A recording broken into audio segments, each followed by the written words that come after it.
നമസ്തേ നമസ്തേ, എല്ലാവർക്കും good morning. അപ്പം നമ്മുടെ വെണ്ടേമ നിറയെ വെണ്ടക്കായ ഉണ്ടായിട്ടുണ്ട്, പയറുണ്ടായിട്ടുണ്ട്. പിന്നെ അതൊക്കെ നമുക്കൊന്ന് പൊട്ടിക്കാം. ജയശ്രീ പോവാ വരൂ. ആ പാത്രം എടുത്തോളൂ കേട്ടോ. പാത്രം പ്ലേറ്റ് എടുത്താൽ മതി, അത് മതി. കത്രിക ഞാനെടുക്കാം. ഈ പയർ പൊട്ടിക്കാൻ പോവാ കേട്ടോ. ഇതൊക്കെ മൂത്ത് കണ്ട, നമുക്ക് പൊട്ടിക്കാം. ഇത് പിടിക്കോ, ഇത് പൊട്ടിക്കാം. ഇത് തോണിയുണ്ട് കേട്ടാ. പൊട്ടിച്ചാലുണ്ടാവുള്ളൂ അത്ര. അങ്ങനെയാ, നന്നായിട്ട് പൂവുണ്ടാവണമെങ്കിൽ അല്ലേ ജയശ്രീയ?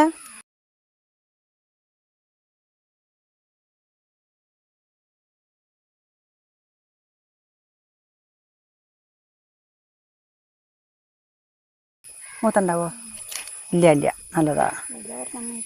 അതെയാ?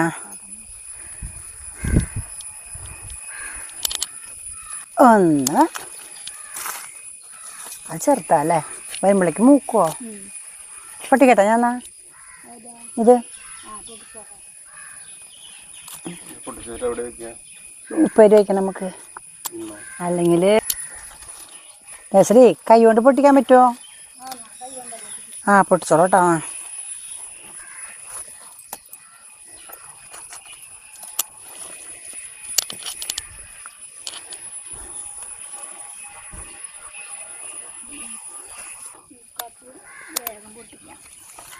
ഓരോന്നായിട്ട് പൊടിച്ചാൽ മതി. ഇതാ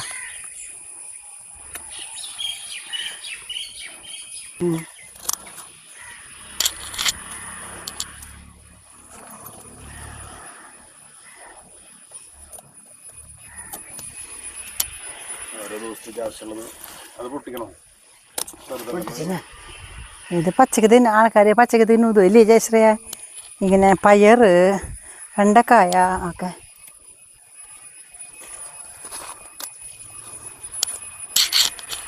ഇത് ഇവിടെ ഉണ്ടാക്കണം കണ്ട, ഇവിടെ കണ്ട്.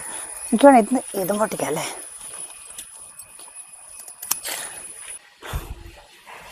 കണ്ടോ, നമ്മളുടെ സ്വന്തം വെണ്ടക്കായ, സ്വന്തം പയർ. ആദ്യത്തെ വിളവെടുപ്പാണ് കേട്ടോ അത്. ആദ്യത്തല്ലേ? കഴിഞ്ഞ ദിവസം കുറച്ച് പൊട്ടിച്ചു അല്ലേ? സന്തോഷം നമുക്കല്ലേ. നമുക്കൊരു കാര്യം ചെയ്യാം, ഇതിനെ നമുക്ക് ഇന്ന് ഒരു മെഴുക്ക് പുരട്ടി വയ്ക്കാം അല്ലേ? സ്വന്തം കഴുകാം ഫസ്റ്റായിട്ട്. എന്തായാലും ഒന്ന് കഴുകാം. പ്ലേറ്റിൽ നിന്ന് അങ്ങോട്ട് മാറ്റാം അല്ലേ? ഇപ്പം നമ്മൾ കുറേ വെണ്ടക്കായ പൊട്ടിച്ചു. നന്നായിട്ട് വലുതായതൊക്കെ ഇന്ന് തന്നെ നമുക്ക് വെക്കാം, ബാക്കിയുള്ളത് ഫ്രിഡ്ജിൽ വെക്കാം കേട്ടോ. അല്ലെങ്കിൽ ഈ വെണ്ടക്കായ ഇരുന്ന് മൂക്കും. ഇത്രേ. വെണ്ടക്കായയുടെ ഞെട്ടിയൊക്കെ ഒന്ന് ചെത്തിയിട്ട് എടുത്ത് വെക്കാം. അപ്പം അത് മൂക്കൊന്നുമില്ല. ഇത് നമുക്ക് ഉപ്പേരി വയ്ക്കാം. അപ്പം നമുക്കിതിനെ മുറുക്കാം കേട്ടോ ജയശ്രീയെ. ഇത് നല്ല കിളുന്താട്ടാ, നല്ലത് തന്നെയാ. ചിലതിന് ഇത്തിരി പ്രായമുണ്ട് കേട്ടോ, ശബ്ദം കേട്ടാൽ അറിയാം. ഇതൊക്കെ അതേ കിളുന്താ. ഇതിന് സ്വാദ് കൂടുന്നാണ് ജയശ്രീ പറയണത് അല്ലേ? എന്താ കാരണം എന്ന് വെച്ചാൽ, ഞാൻ പറഞ്ഞത് ഇതിന് ജൈവവളം മാത്രമേ ഇട്ടിട്ടുള്ളൂ എന്നതാണെന്ന് പറഞ്ഞത്. അപ്പോൾ ജയശ്രീ പറഞ്ഞാൽ അതല്ല, സ്വന്തമായിട്ട് കഷ്ടപ്പെട്ടുണ്ടാക്കണ അല്ലേ? സ്വന്തമായിട്ട് കഷ്ടപ്പെട്ടുണ്ടാക്കണ സാധനങ്ങൾക്ക് സ്വാദ് കൂടും അല്ലേ? നമ്മുടെ വളപ്പിൽ നിന്ന് പൊടിച്ചുണ്ടാക്കണ കറികൾക്ക്, ഈ ഇലക്കറികളൊക്കെ സ്വാദ് കൂടുന്നത്.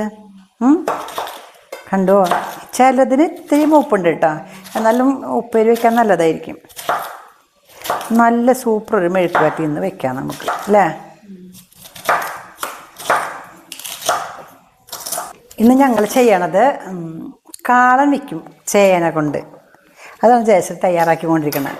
ഞാൻ വെണ്ടക്കായ മെഴുക്ക് പുരട്ടിക്കുള്ളതാണ് ചെയ്യണത്. അപ്പോൾ നമുക്ക് മോര് നമ്മുടെ വീട്ടിലുണ്ട്. ചേന മാത്രം വാങ്ങിച്ചത് കേട്ടോ. നമ്മുടെ ചേന പറിക്കാറായിട്ടില്ല, ഓണാകുമ്പോഴേക്കേ പറിക്കാറാവുള്ളൂ അല്ലേ?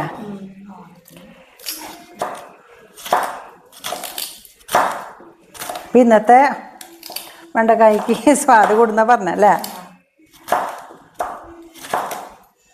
നമ്മളെ കഷ്ടപ്പെട്ടിട്ട് അതിന് സ്വാദ് കൂടും. ശരിയാ, നമ്മൾ തന്നെ ചെയ്യുന്ന ജോലികളൊക്കെ ആണെങ്കിൽ നമുക്ക് സന്തോഷം കൂടുതലുണ്ടാവും. അതുകൊണ്ട് സന്തോഷം ഉണ്ടാവണമെങ്കിൽ അവരൊരു പണിയെടുക്കുക അല്ല, അവരവർ പണിയെടുത്തിട്ട് അതിൽ നിന്ന് കിട്ടണ ആ ഫലത്തിന് 100 എന്താ പറയുക സന്തോഷം നമുക്ക് തരാൻ സാധിക്കും. അതിൻ്റെ ഒരു സന്തോഷം ഒന്ന് വേറെ തന്നെയാണ്. നമുക്ക് കുറേ സാധനം കാശ് കൊടുത്ത് നമ്മൾ വാങ്ങിച്ചു കൊണ്ടുവന്നാലും അത്രയും സന്തോഷം കിട്ടില്ല. ശരിയല്ലേ? അത് ശരി തന്നെയാണ്. അതുകൊണ്ട് ആരും മടി കൂടാതെ പണിയെടുക്കൂ കേട്ടോ മക്കളെ. അടപ്പത്ത് വയ്ക്കല്ലേ, അത് വെച്ചോളൂ കേട്ടോ.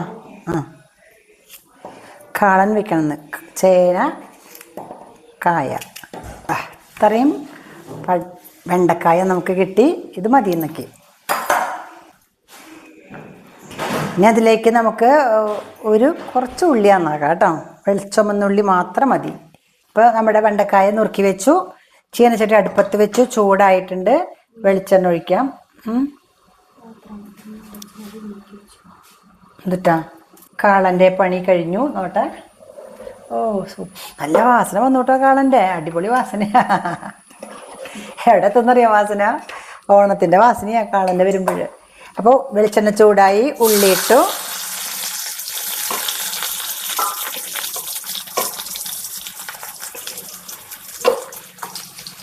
കുറച്ച് കറിവേപ്പിലിട്ടു,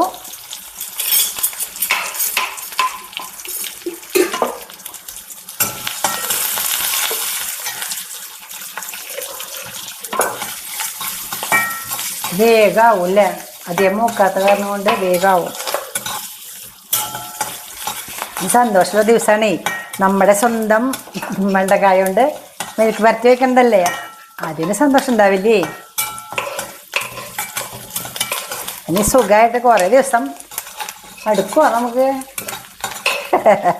ഈ മുപ്പിളിയത്തൊക്കെ ഉണ്ടല്ലോ, ചീര ഉപ്പേരി വെച്ചിട്ടുണ്ടെങ്കിൽ പിള്ളേർ ചീത്ത പറയുന്നു. എന്നും ചീര അവിടെ നമുക്കാണെങ്കിൽ ചീര കിട്ടാൻ കൊതിയായിട്ട്, അവിടെ ചീരയാകുമ്പോൾ എന്നും ചീരയാന്ന് ചോദിക്കുന്നു. അങ്ങനെയുണ്ട് കൃഷിക്കാരുടെ കാര്യം അല്ലേ?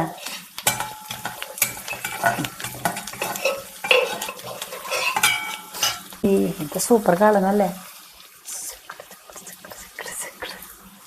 ഇത് മേശപ്പുറത്തോണ്ടിട്ടുണ്ടെങ്കിൽ നാളേക്ക് ഉണ്ടാവില്ല ചിലപ്പോൾ. എരിവ് കുറച്ച് മതി. അത് കാരണം കൊണ്ട് നമ്മുടെ സാധാരണ മുളക് പൊടി ഇട്ടാൽ നല്ല എരിവായിരിക്കും. ഈ മുളകുണ്ടല്ലോ, അതായത് കാശ്മീരി ചില്ലി, അതിൻ്റെ എരിവ് ഇത്തിരി കുറവ്. ഇപ്പം നമ്മുടെ ഉള്ളി ഇതാ ചുമന്നു തുടങ്ങിയിട്ടോ. ഒന്നും കൂടി തോന്നോട്ടെ.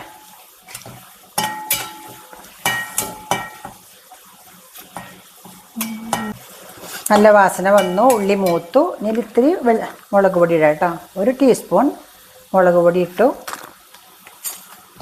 ഒന്ന് ഇളക്കാം, ഒന്ന് മുരിഞ്ഞോട്ടെ.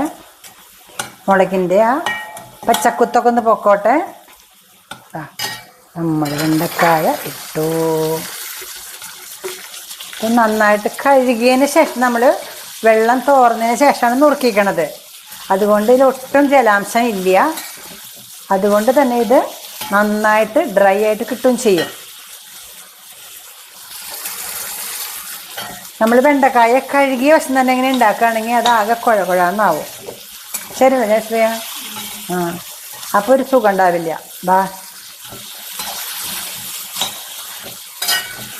അപ്പോൾ എല്ലാവർക്കും വെളിച്ചെണ്ണയും മുളകൊക്കെ ആയി. ഉപ്പിടാം. ഉപ്പ് പൊടി ഉപ്പിട്ടു.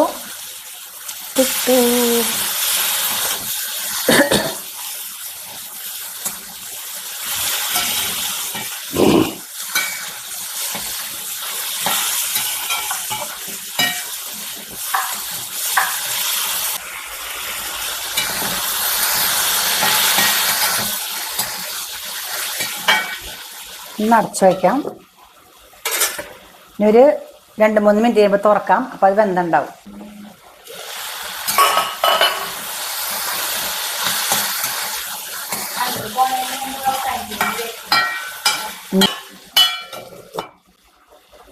ഇപ്പോൾ ഒരുവിധം വെന്ത് കഴിഞ്ഞിട്ടുണ്ട്. ഞാനിത് അടച്ചു വെച്ചു, ഓഫാക്കി.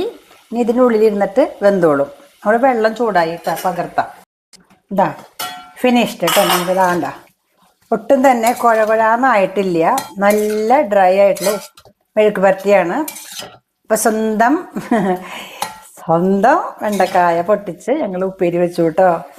ഇത് കൂട്ടിയിട്ട് നല്ല രസമായിട്ട് ചോറുണ്ണാം. നിങ്ങൾക്ക് ഇഷ്ടമായോ? ഞങ്ങൾക്ക് ഇഷ്ടമായിട്ടോ. ജയശ്രീ ഉണ്ടാക്കണേക്കാൾ മുമ്പ് തന്നെ പറഞ്ഞു ഇതിന് സ്വാദ് കൂടും എന്ന്. ഉറപ്പാ. നോക്കണം ഒന്ന്. അപ്പം ജയശ്രീ നോക്കോ, ടേസ്റ്റ് ഉണ്ടോ നോക്കോ. അപ്പം എങ്ങനെയുണ്ട്?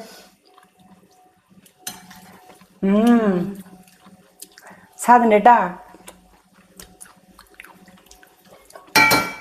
ഇതാണ് പറഞ്ഞത്. അപ്പം നിങ്ങൾക്ക് ഇത് ഇഷ്ടമായെങ്കിൽ ലൈക്ക് ചെയ്തോളൂ കേട്ടോ.